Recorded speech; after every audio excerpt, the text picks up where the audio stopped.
campus before launch. So, recording started. So welcome to our launch operations webinar. You will have Mark, Frank, and myself all hosting different portions of it. And with that, jump in. So quick overview. I'm going to hound you guys again for NASA STEM Gateway in case anyone hasn't finished it yet. I think there might just be a few stragglers. Then we'll be going through information about our launch site, the pit area for launch day, a little bit about Tripoli, Wisconsin, and then some additional info for launch area details. And then we'll finish up with, I do apologize, there is a Mars section for the drones for our checkout, what we're planning on for Friday, Saturday, and then we'll finish up with the updates. So to begin, NASA STEM Gateway. So I know I've been hounding on everyone pretty much whenever you sign up for the competition, we're telling you to create a profile in the NASA STEM Gateway system. So if you have not done so already, or if you have any team members who still need to finish registering, this is important. This is how we can make sure NASA counts all the belly buttons that have competed this year. And they're hoping to start working on this very shortly. So we need to get this list sent to NASA within the week. So if possible, if you know of any team members that haven't done this yet, please get on them to make sure it's done by Thursday, Friday. Pretty straightforward. We have a few walkthroughs on the site, in the handbook, etc. So I won't go through too much of that right now. So a little bit about where we're going to be launching these rockets. It is about a 30-minute drive from the hotels and the campus. So when you guys head out there, you're going to want to plan for being out there for the entire launch day, not leaving in the middle of the day, coming and going. Pretty remote, so make sure you bring everything you'll need with you. We will have a little bit for breakfast. We will have lunch provided, but in case you guys want to bring other stuff, a big thing we would make sure you guys know, bug spray. We don't have bug spray for all 200 something people that will be joining us, but it is recommended, especially if you guys are going to be hiking through the fields to get your rockets. I just had noticed today that pick season has started a little bit early in Wisconsin. So you guys will want to make sure you are dressing appropriately to avoid getting bit. So we'll go in, we'll remind you a few more times throughout. So we will provide every team a parking pass to get into the park. There is a limited number of spots that we can provide directly next to where we're going to be launching. So we will provide parking passes as much as possible, but anyone external to FNL, any like visitors or an audience that you guys would like to invite, they will have to pay a daily fee to come in. So it's either 8 or 11 unless it's changed in the past year. But when you come into the entrance of the park, there's a little guard shack where they will be able to take that from you. But otherwise, if you have one of our parking passes, you just need to make sure you have it on the dashboard at all times. So we will make sure you guys have extra maps, but this is just sort of a overarching idea of the path you have to get to where we're at.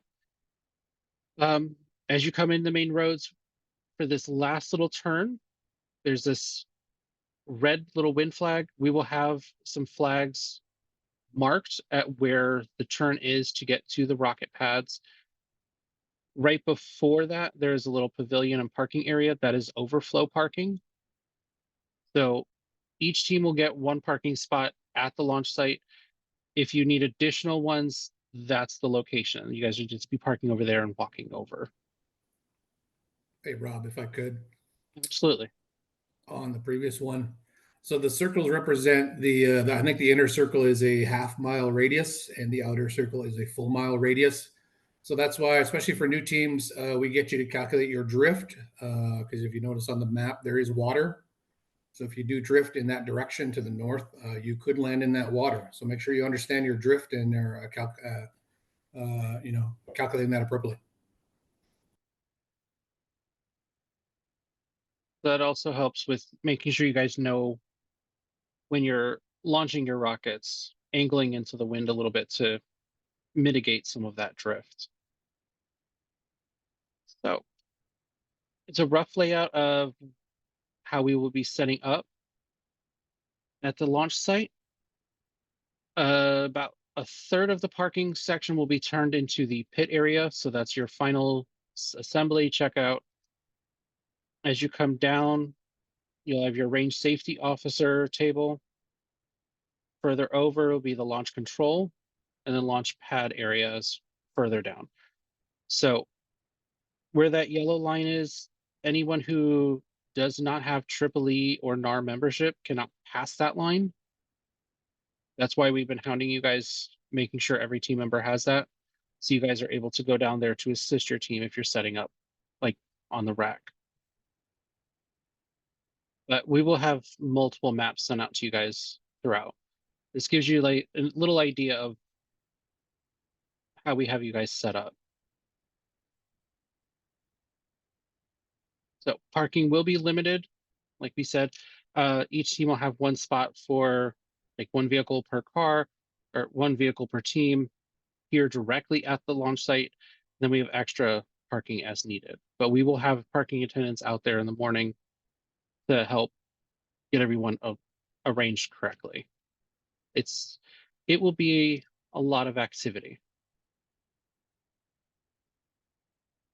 Another cutout of one of the Richard Bong Park maps.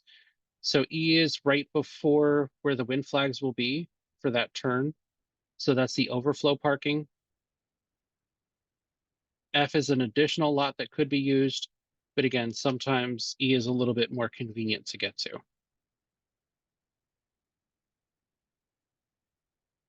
So in the morning, we will have some bagels and coffee, snacks. Lunch will be provided. We'll also have water as well. Porta potties will be available at the opposite end of the pit area. Sorry. We'll also have a WSGC table. It'll be marked with like first aid if you guys need anything. But we also have two 20 by 20 tents out. One will be where the sponsors might be based. Another is where all the food will be located. So that does give you guys some shade if needed, or reprieve from any rain if we happen to have that this year. We're hoping not. All right. Hit details. All right. So I may go over this quick. There's a lot of information. There's a lot of slides to present to you. Rob may have mentioned. So this webinar is to kind of get, especially new teams and new flyers, familiar with the launch operations procedure on the day of launches. So the Saturday events. So I will be managing the pit crew. And this year, new for the returning years or returning students on this call, we're going to expect our mentors now in attendance to be responsible for prepping their teams. So some of you teams have your mentors coming. If not, that's fine. We'll also have numerous other professionals and alumni assisting in the pit. Some of the judges who you may recognize from your calls, from your virtual presentations, will also be available to help you guys prep your rockets in the pit. And then also new this year, all teams will need to get a stamp of approval from me prior to moving on to RSO.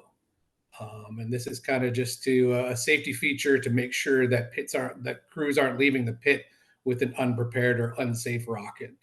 And of course, as always, ejection charges will be provided by the pit crew, myself, and a few other individuals. We'll make that announcement on launch weekend. And then your motors will also be available to load in the pit. Next.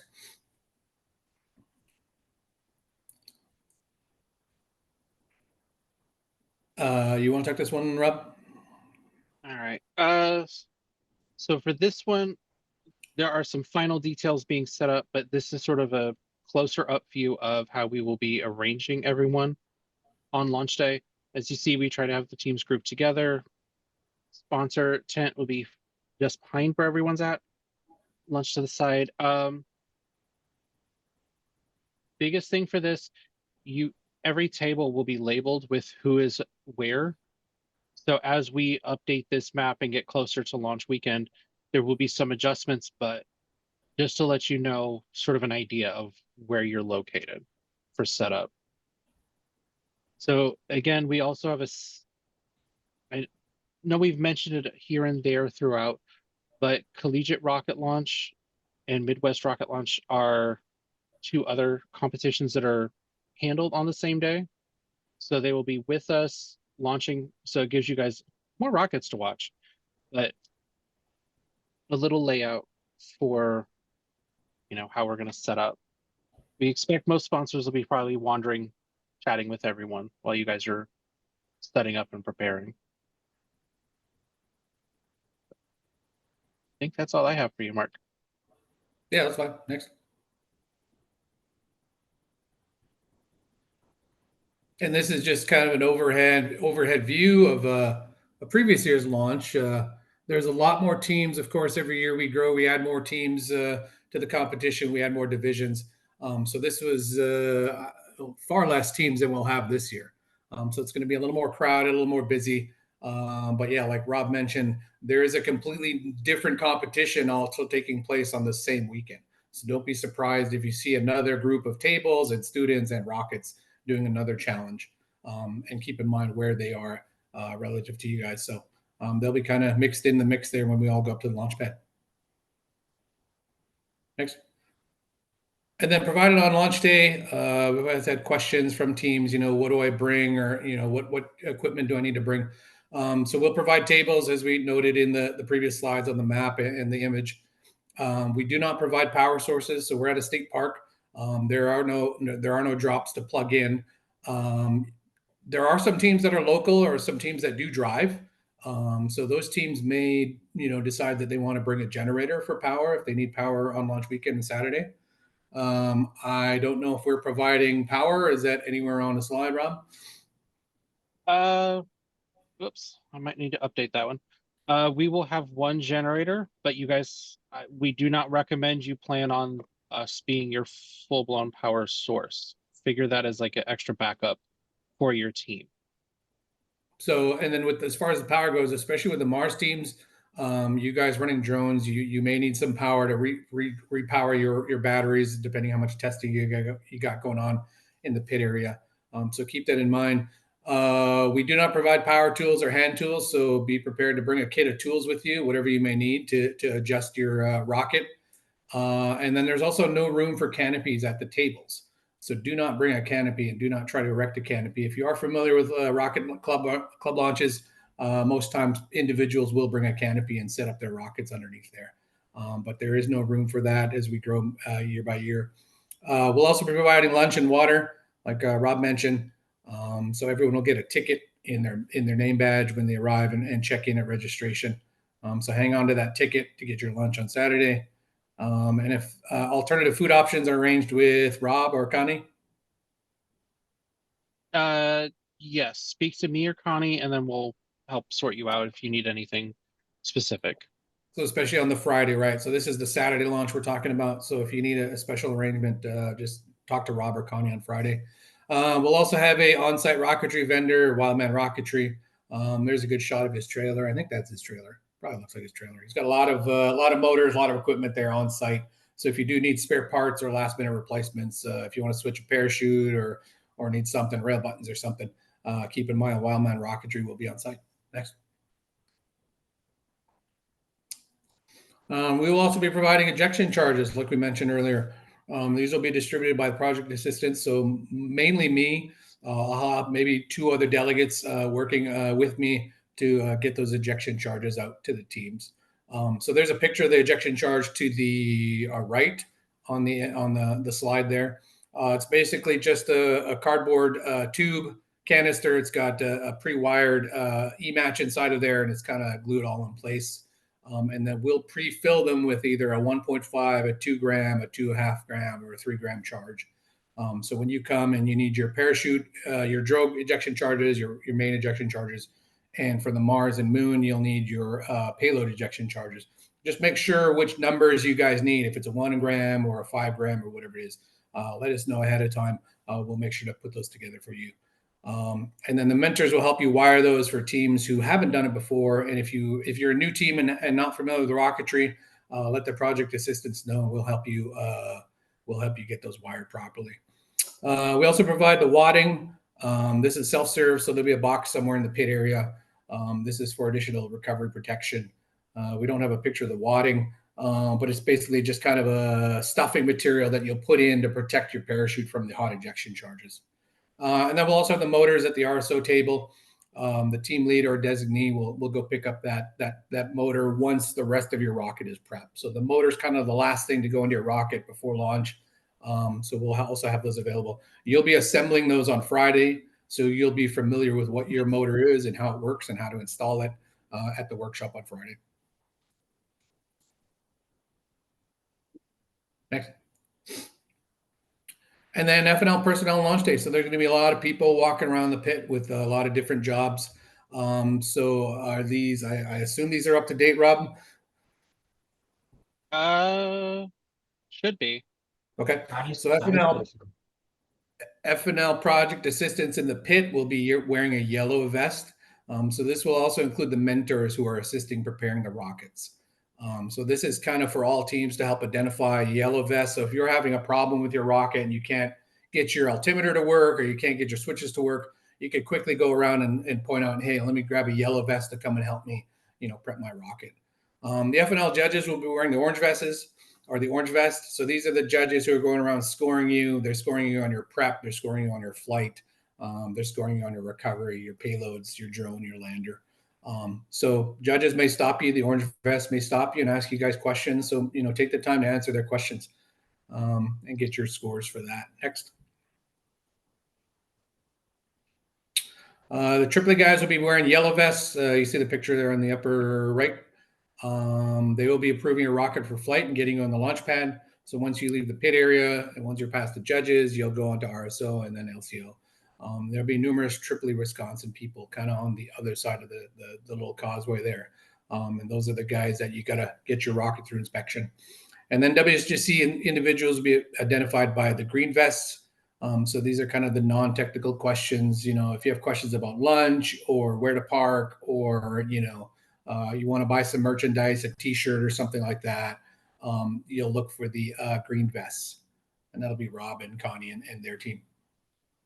I think we're actually changing that to blue vests. So it may be updated at on launch weekend. So on Friday, the breakfast, we'll make these updates accordingly if things change.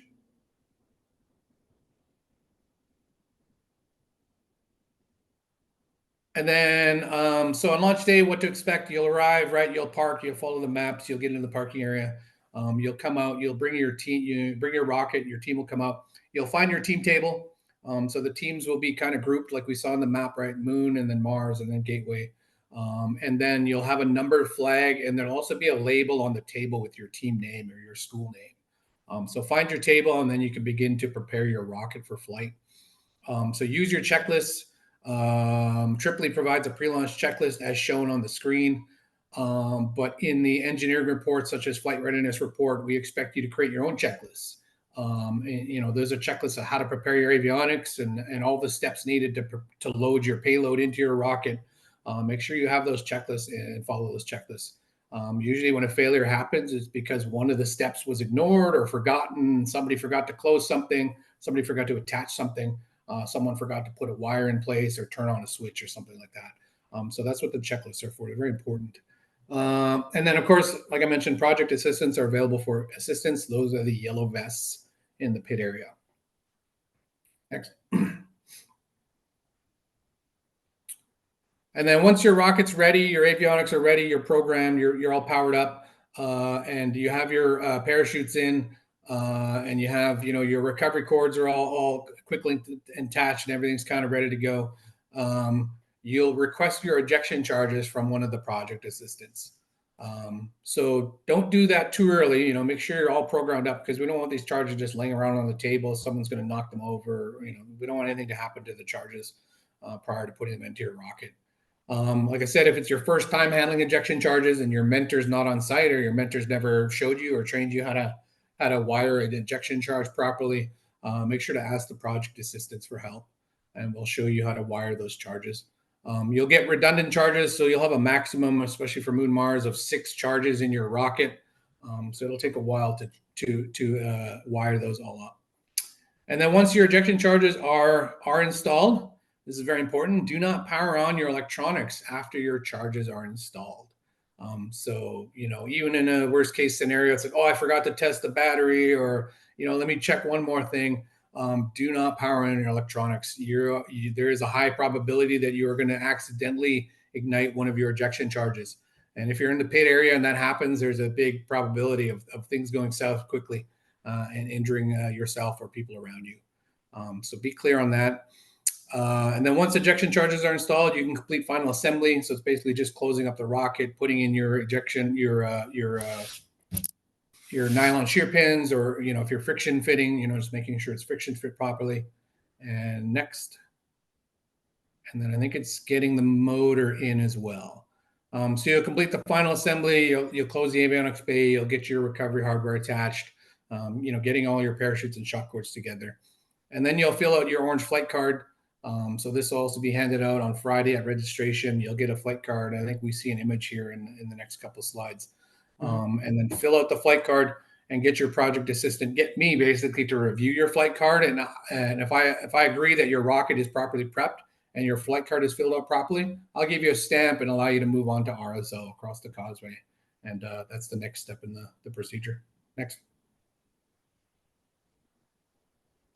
Yeah, and this is the flight card. So this is AAA Wisconsin's flight card. You can note some of the things right now, right? If you're certified, you put your AAA or NAR number on there. You put your name as the flyer. You put your rocket name. So of course, there's standard things you need to know about your rocket, such as the length, the diameter, the weight. That's the fully loaded weight with the motor and everything on board. And then your motor, you should know that already from Friday or from simulations. You've already submitted your motors a few weeks ago. And then total Newton seconds of the motor and your predicted altitude. So fill this out legibly, enter your membership number. I believe at least one of you are certified on every team. Even if you're not, even if you're level 0, you just have to be a AAA member. So you can be a level 0 AAA member. That is a thing. And then also note that no one is permitted at the launch pads unless you are a current AAA or NAR member. So I believe you submitted that information to Connie and Robert at an earlier date. Next. And we'll turn you over to Frank. Hey, good afternoon, all. Can you hear me all right? My other device kind of crashed. AAA Wisconsin Association. We have to follow all the National Fire Protection Agency rules. That requires us to have mainly a parachute on every rocket that recovers safely. Assignments and delegates, of course, on the field will have a RSO, which is the range safety officer, which I'll be mostly the main guy there for the RSO to inspect your rocket, make sure everything is put together properly, friction fit, all your shear pins are in, your retention system is working on your motor, and other little things I might catch. The launch control officer, the LCO, he'll be probably about 100 feet west of you from my location, and he will assign you the pads to go to, and he's the one who pushes the button and launches your rocket. And he's the one that says heads up or clear the launch pad, clear the launch area. The launch pad techs, of course, they will assist you on not carrying your rocket, but assisting you on putting your rocket on the rail. We're going to have probably 7 or 8 launch pads out at the fire pads, including the 10-foot tower that you can use that has a 10-10 or a 15-15 rail system. And we'll have another 15-15 8-foot rail for everybody's use. Next, please. The range safety officer, which is the RSO, minimize the risks to personal and property. I'll be the one scoping out every safety aspect on the field and at the range line. Model and high power rocket launches, handling the preparation and launch operations. Of course, we inspect all the rockets for its integrity. Of course, we have the final call for no go to a launch. I usually not turn anybody down. I usually tell them to turn around and repair the rocket or go back to the prep area and do what you have to do to get the rocket flying. We'll do our best to get you up in the air. Next, please. The launch control officer, he manages all the flight cards at the LCO table. He will make sure that it's filled out properly, and he will probably put the assigned pad on the flight card. He oversees operation of the launch control system, of course. In some instances, when we have a countdown, we usually start from 5 minus to launch. Sometimes the igniter may fail for some reason, most likely failing from igniting the motor.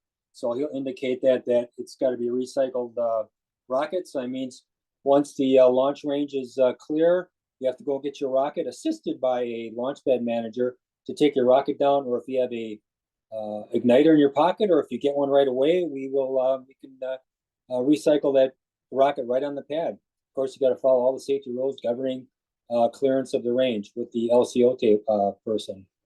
Of course, spectators are not allowed on the range. What we call the range is probably the impact area. So we want you out of that area at all costs, please. And if we see you in there, we will tell you to leave the area. And of course, the LCO activates all FAA waivers. Usually end up calling Milwaukee approach and sometimes Chicago. Next, please. Okay, launch pad techs, they're familiar with the launchers and launch control operations. They're also, most of them are familiar with your electronics. When you fire them up, you make sure that he'll ask you questions on how does your altimeter operate, and he'll know how it operates. And it's a good idea probably to carry instructions, because we may have some instructions on the field to know your sequence of operation of your altimeters. He has appropriate tools available, possibly. Ensures all flyers follow launch safety guidelines.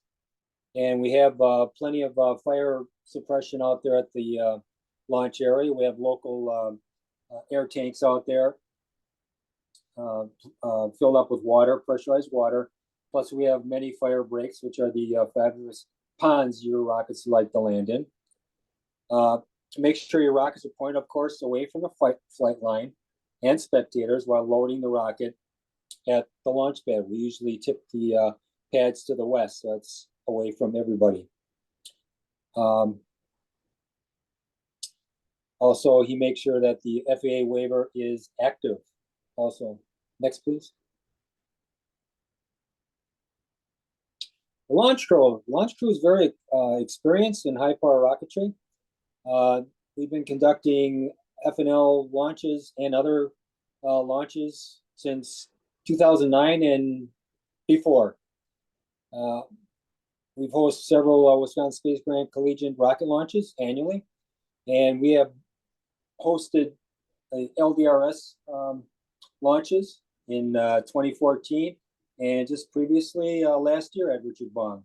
We approximately launched at each event over 600 rockets in 4 days. Next, please.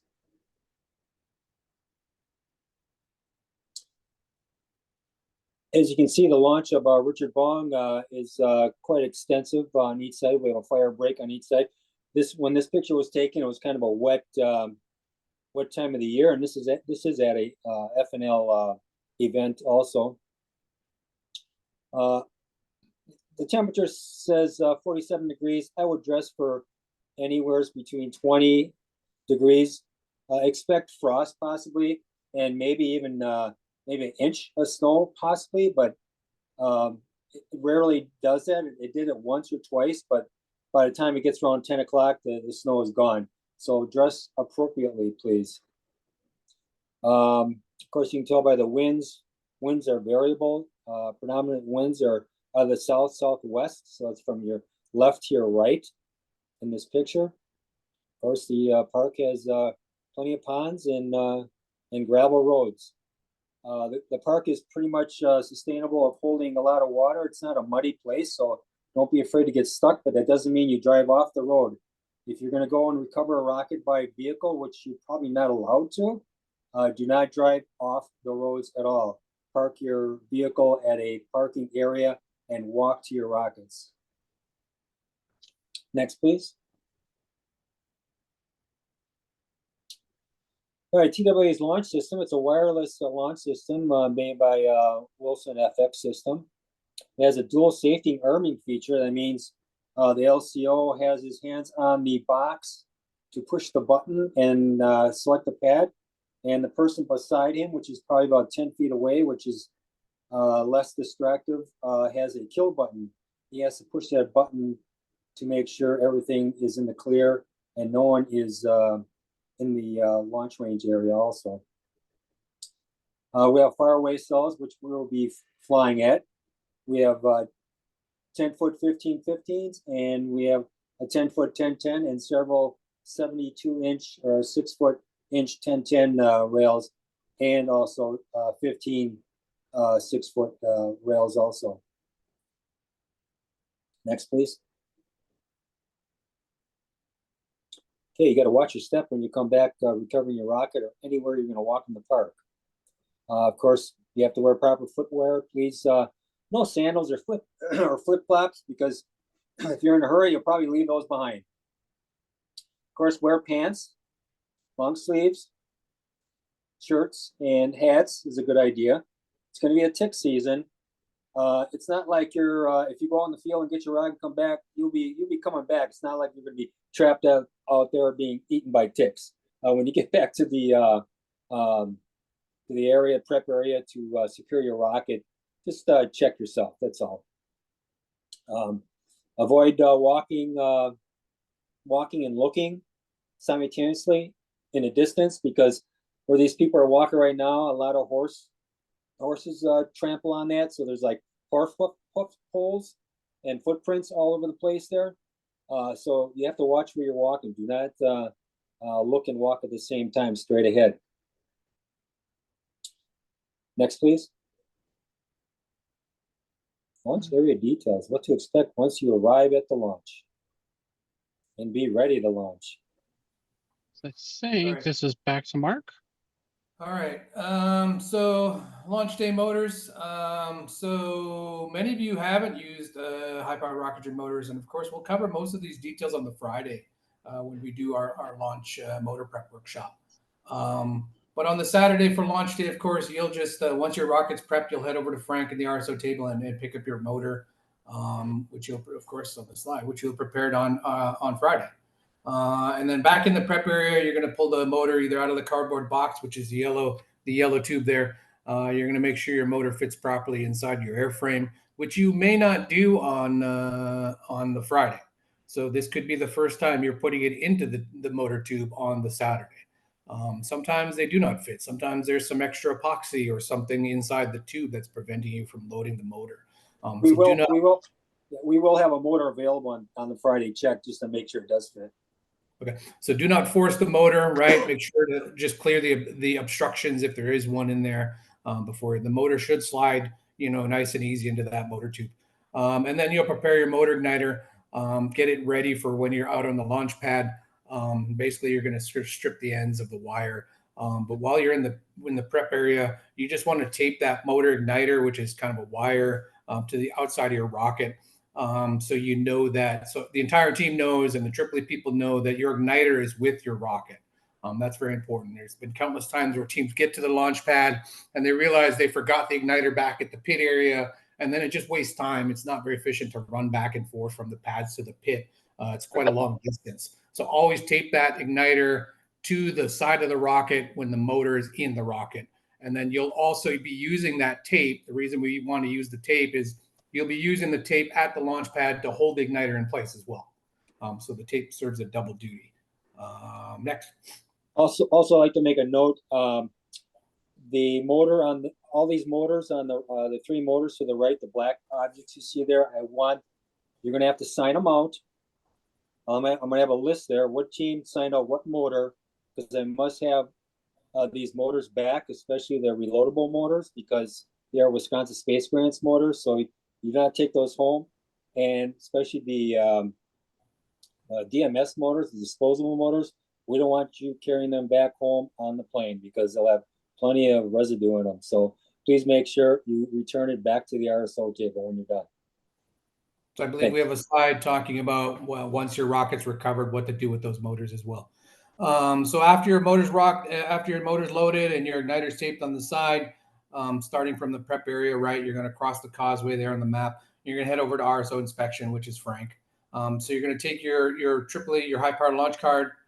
It's filled out because I would have gave you a stamp or a sticker to fill that out, and it's good to go.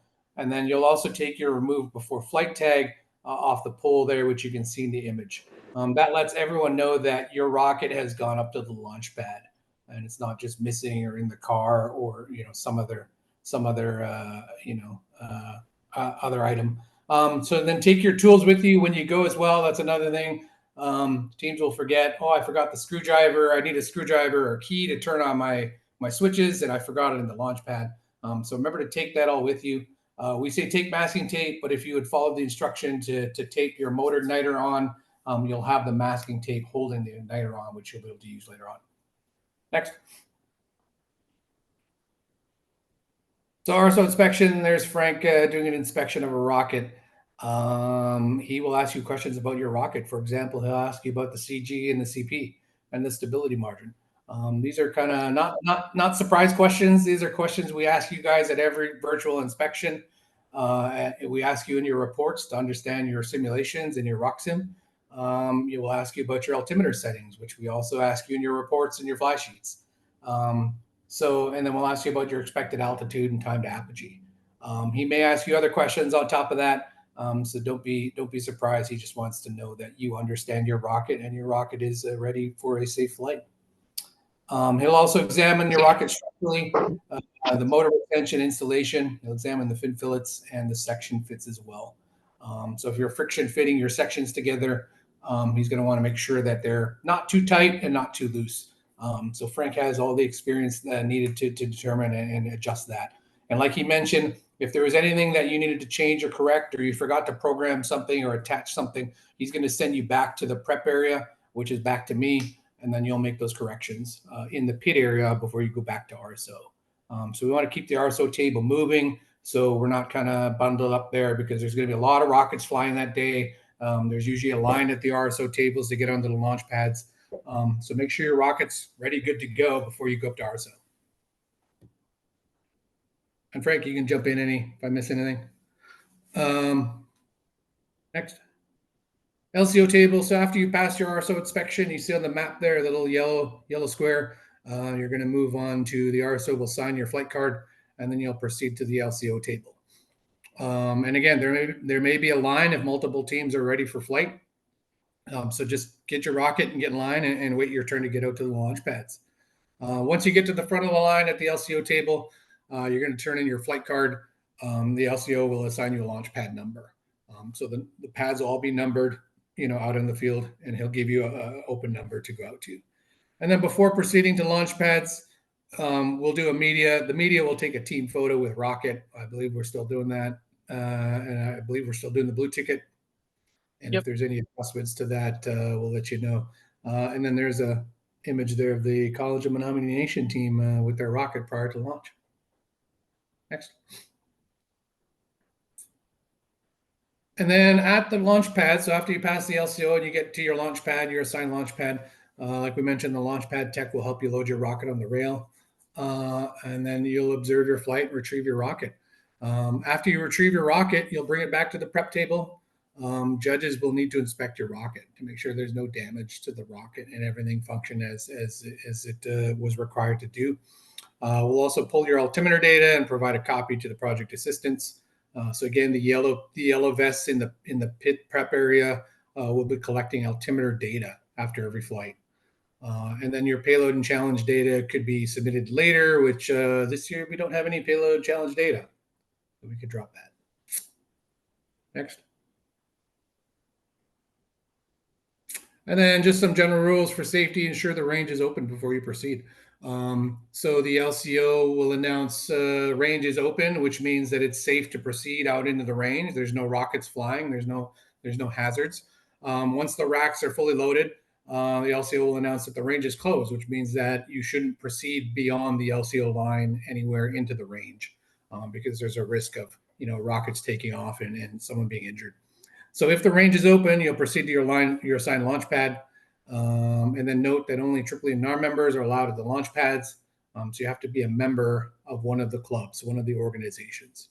And then there's also a maximum of 3 people per team at the launch pads. So make sure you take the right 3 people with you. Usually your altimeter person, maybe your team lead, and one other person to help load the rocket. Once you get to your launch pad tech will help you load your rocket on the pad. If you're NAR level 3, certified level 2, you may load your own rocket. I see a question. Does Yes. Junior? Yeah. Yeah. Yes. Mentors. I mean, I should say the Joy. Yeah, she can come up to the pads. She's a member. And then on the map there, you can see the LCO table and the range and the pads. So you're coming from the LCO table, the little kind of orange square, heading out to the range, the pads. Next. And then when your rocket's on the rail, AAA Wisconsin, of course, the TRA techs will help you load on the rail. You'll usually tilt the rail, but the image is not representative of the rails you're going to see in Wisconsin. Some rails have a pin you pull, and you can actually tilt the rail relative to the legs. The Wisconsin pads, however, you have to tilt the entire pad, grab it by the legs and tilt it over. So one of the problems or just things we want to point out, make sure to grab, and load the rail buttons smoothly. There's always a risk of, once the first rail button is on, you don't want to crank the rocket or twist it in any direction. You're going to risk popping that or breaking that rail button off. So slide it down very slowly on the first rail button until the second rail button is in, and then you can slide it all the way down to the bottom of the pad. And then you'll return your launch pad to vertical. Next.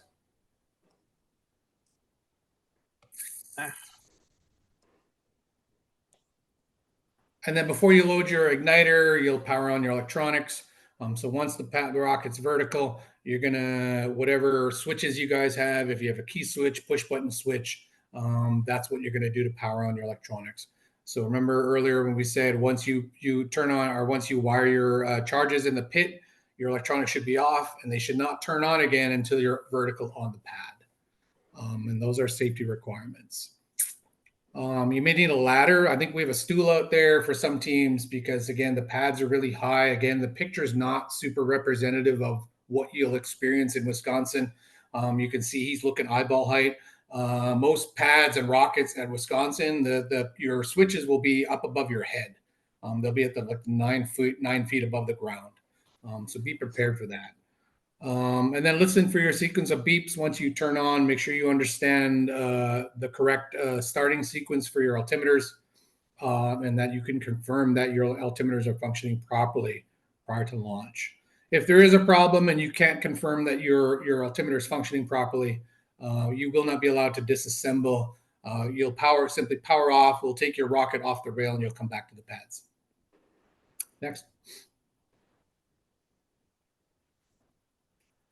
And then once your electronics on and ready, you'll prepare your motor igniter.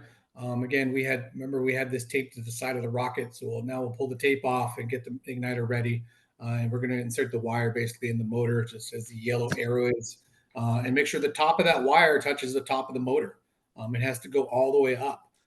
Usually when an igniter blows, it's because it wasn't inserted all the way to the top.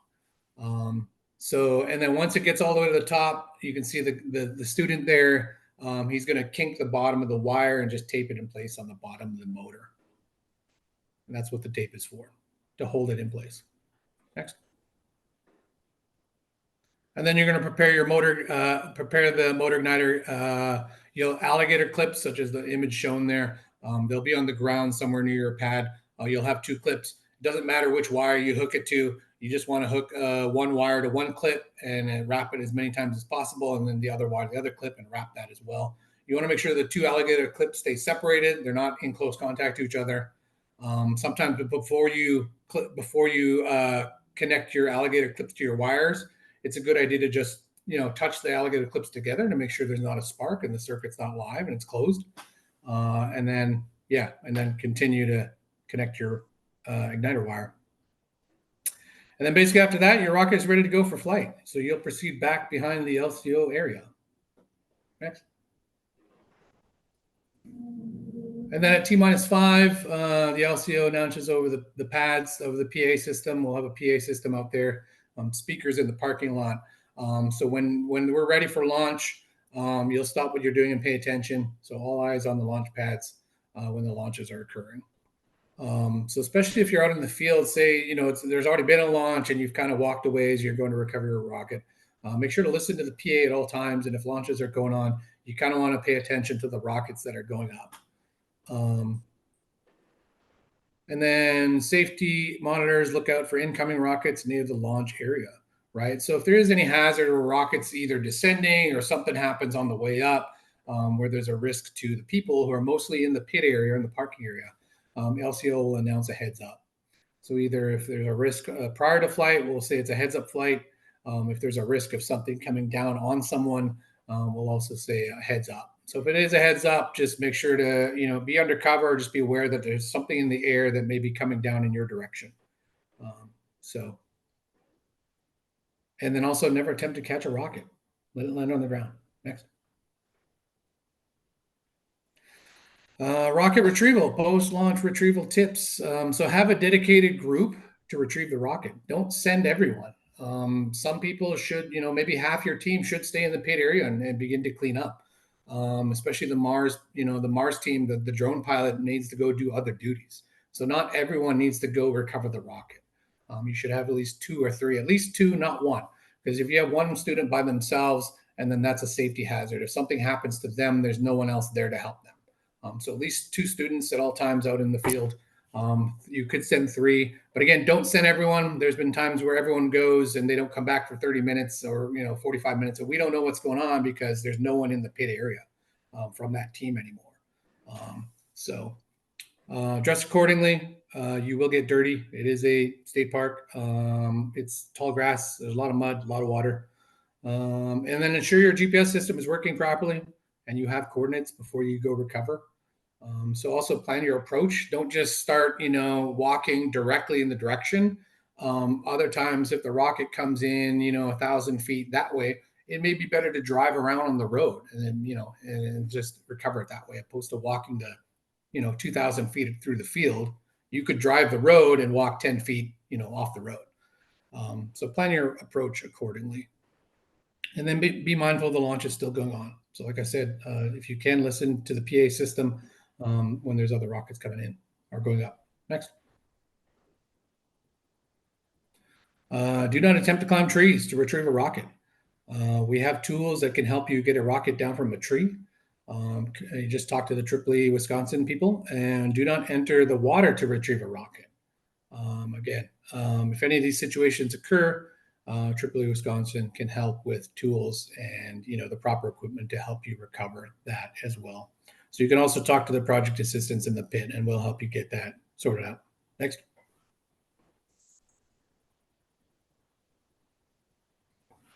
Post-launch chips ensure the ejection charges have fired completely. So once you walk up on your rocket, you'll hear your altimeters beeping, right? Things are going fine. Hopefully your rocket doesn't look like that in the picture. And it's intact and not in a million pieces. But you're going to remove any of the charges that have not gone off. So like we said, you could have up to 6 ejection charges in your rocket.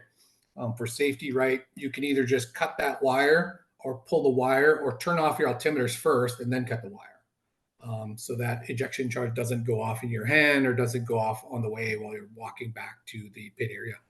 And like we said, once you recover your rocket, you will return to pit area. and then judges will inspect for damage, and then we'll pull your altimeter data. And then you'll clean and pack your rocket for your return trip home. If that's it, if that's your one and done final flight, you'll begin to clean your rocket, especially the black powder residue. You kind of want to try and get all that off of your rocket. And then you'll return your motor casings to the project assistants. So we'll have a list of who's got the casings from on loan from us, and we'll make sure to get those. So even the disposable motors, make sure to pull those out. I think there's been times in the past where teams have not or have forgotten to clean their motor, and they show up at the airport and they've got this chemical APCP chemical inert thing, and TSA doesn't like that too much when you show up with chemicals trying to ship on an airplane. So next. Drone payload inspection. So this is more for the Mars teams in conjunction with the other workshops. So we're going to have a motor build, a safety inspection, and avionics workshop on Friday mornings. And then Friday afternoon, we'll also have a Mars drone demo inspection. Mars team pilots will need to bring their drone ready for flight. The judges and the tech team will also be present to inspect and ask questions. And then the team pilot will need to fly a sequence of maneuvers to prove capability of both pilot and drone. So you're aware of that. That'll take place at the Carthage College, either outside or near one of the facilities. We'll let you know on launch weekend. Next. And then Saturday, what to expect for drones. So during the flight prep, there will be a dedicated drone support. There will be a table close to the Mars team section. So if you're having problems while you're prepping your rocket and the drone needs some help or the integration needs some help, you can take that component over to the drone table. So we're not kind of all jammed up. It is going to be rather crowded in the pit area this year. So just be aware that there's going to be some support on hand specifically for drones if you're having a problem with your drones. And then your drone ejection should be treated like a parachute ejection. So once your charges are on or connected, do not turn on those electronics until you're on the pad. And then during the flight, the drone pilot and the spotter should be located at the LCO table. This was not updated. We were sorry, everyone. We were adjusting this earlier today. So the drone pilot and spotter will not be located at the table, but you'll be located at the road. There'll be a specific area where you're kind of away from everyone and you can see your rocket launch, and then you'll be able to control your drone from that location. From that location, you'll be with a TRA, a Tripoli member, who will radio any concerns back to the LCO, who will then make an announcement on the PA system. Next. And then, of course, your drone ejection electronics, eject your drone or your payload at apogee. If we deem anything unsafe prior to launch, we may ask you to turn off your drone ejection system. Drones should descend on parachute from apogee, of course, as the requirements. Your pilot will verify via the onboard camera that your drone is correctly oriented and powered. And keep in mind that motors should not be on during descent. Drone requirements, right? You can't fly above 400 feet AGL. So you'll just be kind of descending as the image shows. And then if your drone is deemed functional and your arms are extended on descent, your parachute will be released at 500 feet AGL. And then this will either be programmed or a triggered event. Next. If your drone is deemed non-functioning on descent, so say the pilot senses a problem or maybe an arm didn't lock in place, so one of your drone arms is loose or something, or say the parachute gets tangled and all of a sudden your camera is inverted and you're sensing a problem, you're going to let the LCO know to announce a heads-up flight. And then if possible, if you could do not trigger your parachute release if you sense any issues with the drone prior to 500 feet. If everything is good to go, once your drone is free of your parachute, the powered flight may begin, and we suggest you hover at 400 feet. So as you're falling from 500 and you release, the next sequence would be to just stop the drone at full power into a hover at 400 feet. And then once you're in a hover position, you have control of the drone, and then your pilot will fly to the closest landing zone. So we'll provide a map on launch weekend again where the landing zone will be for the drones. And then for safety, do not fly over the launch range or the parking pit area. And then all the drones from the rack will leave the drones at the landing zones until the range is open again.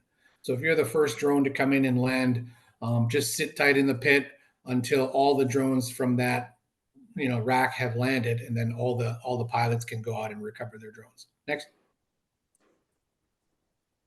And All it's right. over to you. That's all we got. Please disregard the first bullet point, but again, reminder, please make sure you come with your rocket pretty much done on launch weekend.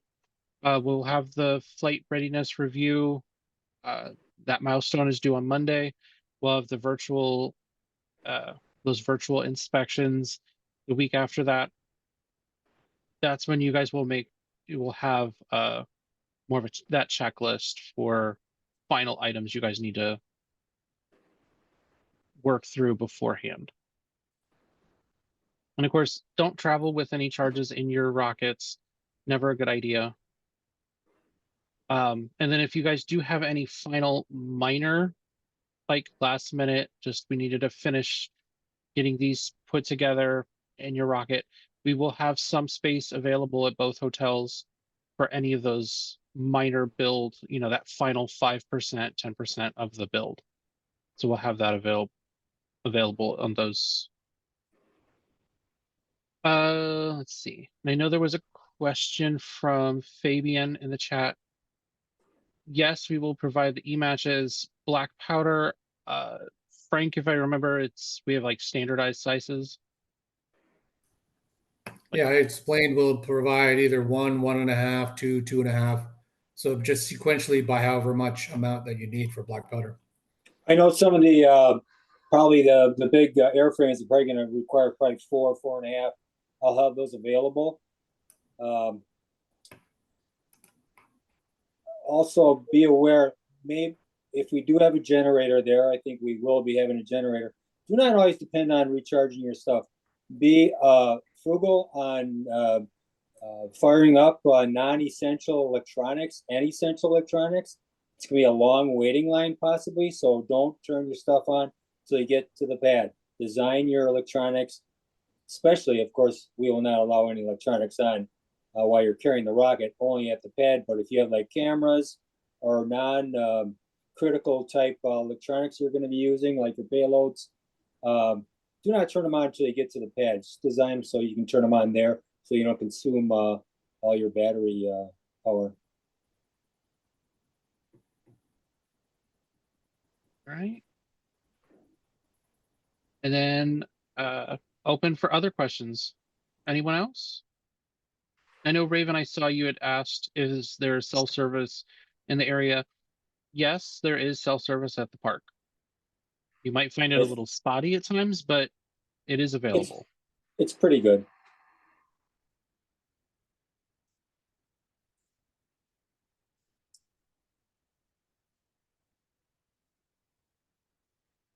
Hey, my name's Jonathan. I was wondering if I could ask a quick question about, I think I saw that there was some like outreach things that we could do on campus. And I think I saw that there was a due date like coming up pretty soon. And I was wondering I've been planning to have a presentation on campus to kind of, show our project in our community. And I was kind of curious if we could just turn that in a little bit later after that deadline. I don't have the deadline off the top of my head right now, but I was just curious if that's something that's available. Yes, you can. What's the date that you're planning to do that, Jonathan? I think it was like it was about in like 2 weeks. I kind of forget the date, but I don't have it on my calendar right now. Yes, if you do an outreach, please submit it on the website. Okay, thank you.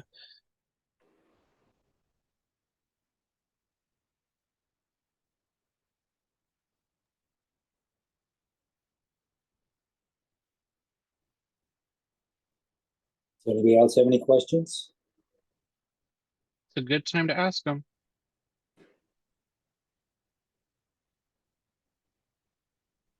I had a quick question regarding the FRR due date coming up. We didn't get feedback yet on our CDR. It's So I was being sent wondering out if, today. okay, sounds good, thanks. Slight delays. Sorry about that, Evie. No, I just wanted to make sure that we could still incorporate any feedback for the last minute, like FRR.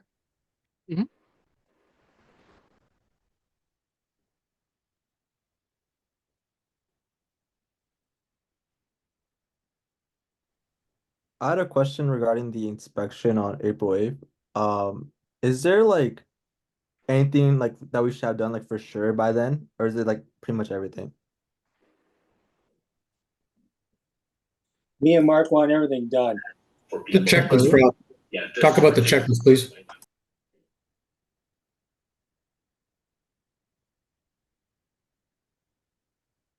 So we will be sending you teams a checklist that you need to have done.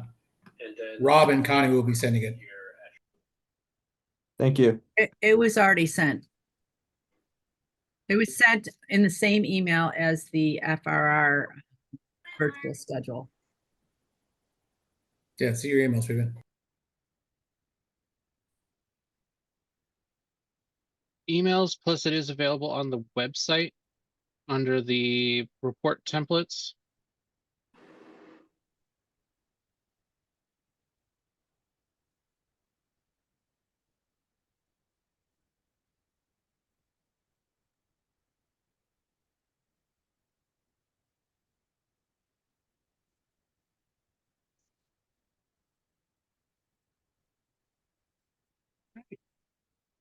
Any other questions? If not, have a wonderful rest of your day.